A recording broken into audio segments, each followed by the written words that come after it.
Assalamualaikum sahabat-sahabat Saung Ngaji Aduha dimanapun Anda berada. Kita mulai lagi ya kuliah 7 menitan yang enteng-enteng saja bahasanya, yang tentang ya keseharian kehidupan kita ya. Karena kita tidak apa ya, kadang-kadang gitu ya, dalam hidup ini juga keruwetan apapun dalam hidup pasti melanda siapapun.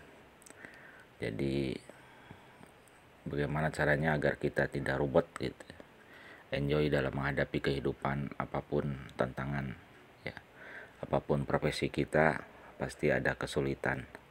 Nah, yang kemarin-kemarin kan sudah dikasih 3 amalan yang Allah telah sampaikan dalam Quran surat Ghafir ayat 29 dan 30, bahwa apabila ikhtiar kita diiringi dengan yatluna kitab Allah, sering membaca Al-Quran ya seharinya ya. Kalau kita tidak bisa baca kan ada MP3 ya, jadi bisa sambil dengerin, sambil kita bekerja ya, sambil kita juga dengar ayat-ayat, lantunan ayat Al-Quran ya. Sudah banyak sekarang lah di YouTube dimanapun, tinggal kita mau saja gitu ya. Jadi tidak akan mengganggu aktivitas kerja kita, dagang kita, usaha kita, apapun. Yang penting kalau sudah diri kita diinstal dengan ayat-ayat Allah, maka Allah akan memberikan petunjuk, kemudahan dalam segala urusan kita. Jadi siapapun yang dalam dirinya ada ayat-ayat Al-Quran ya, senantiasa diinstal ya. Dengan kita mendengarkan kan kita itu diinstal istilahnya, itu pasti akan Allah muliakan. Sebagaimana malaikat yang menurunkan ayat-ayat Al-Quran juga menjadi malaikat yang paling mulia, yaitu adalah malaikat Jibril. Malam ketika Allah menurunkan Al-Quran juga menjadi malam yang paling mulia, yaitu apa? Malam Lailatul Qadar. Terus bulan pertama yang menurunkan Al-Quran menjadi bulan yang paling mulia, yaitu adalah bulan Ramadan. Dan manusia yang diturunkan kepadanya ayat-ayat Al-Quran ya adalah manusia yang paling mulia, yaitu adalah Rasulullah Shallallahu Alaihi Wasallam. Dan disitulah kita mendapati bahwasannya siapapun yang ingin meraih dan memperoleh kemuliaan ya cuman satu, yaitu apabila dirinya itu ada Al-Quran. Jadi bagaimana caranya? Di dalam diri kita ada Al-Quran, yaitu menyatu dengan Al-Quran. Jadi ayat-ayat Al-Quran yang terbenam di dalam kolbu kita ya. Karena siapapun yang sudah jadi Al-Quran berjalan ya, pasti akan dimuliakan oleh Allah. Ayat Al-Quran bukan buatan manusia kan ya, tapi adalah kalam Allah. Jadi mulialah siapapun yang bersangkut paut dengan Al-Quran. Pokoknya apapun yang bersangkut paut dengan Al-Quran pasti akan dimuliakan Allah aja gitu, pasti.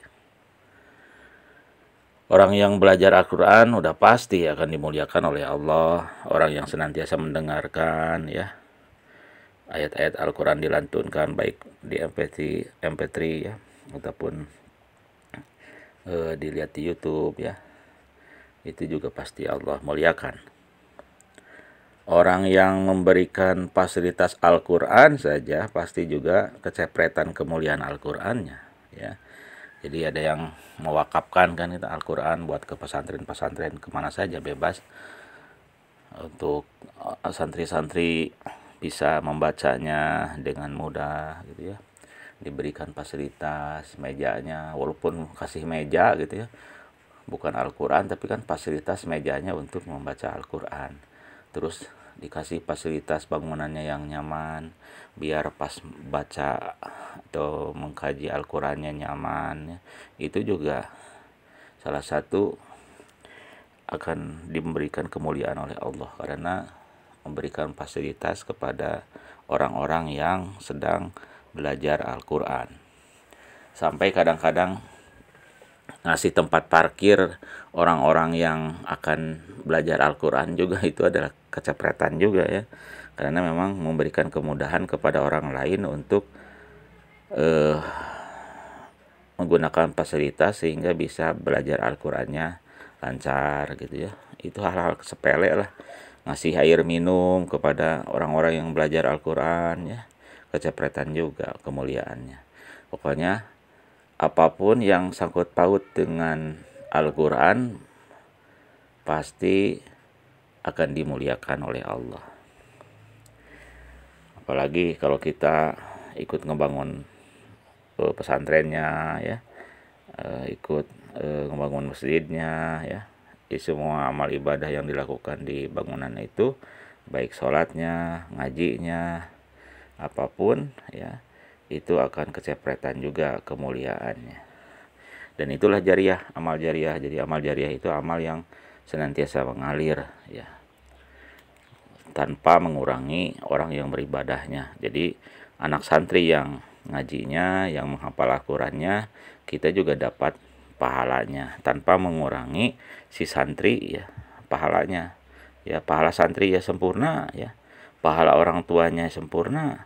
Pahala kita yang membantu fasilitasnya juga akan sempurna. Itulah kekuasaan Allah yang disebut pahala jariah ya. Nah, pahala-pahala itu yang kadang-kadang kita sangat butuhkan ya, bukan hanya pada saat kita di dunia ya, kita akan dilancarkan, dimuliakan karena ikut serta memberikan kemudahan pada orang-orang yang belajar Al-Quran, juga nanti pada saat kita di alam barzah ya, pada saat kita sendirian di alam barzah, di alam kubur, kita nunggu 3 amalan dari anak yang soleh belum tentu ya. Pada saat disiksa di alam kubur, anak soleh kita tunggu-tunggu doanya malah lagi main game ya, amit-amit mudah-mudahan tidak.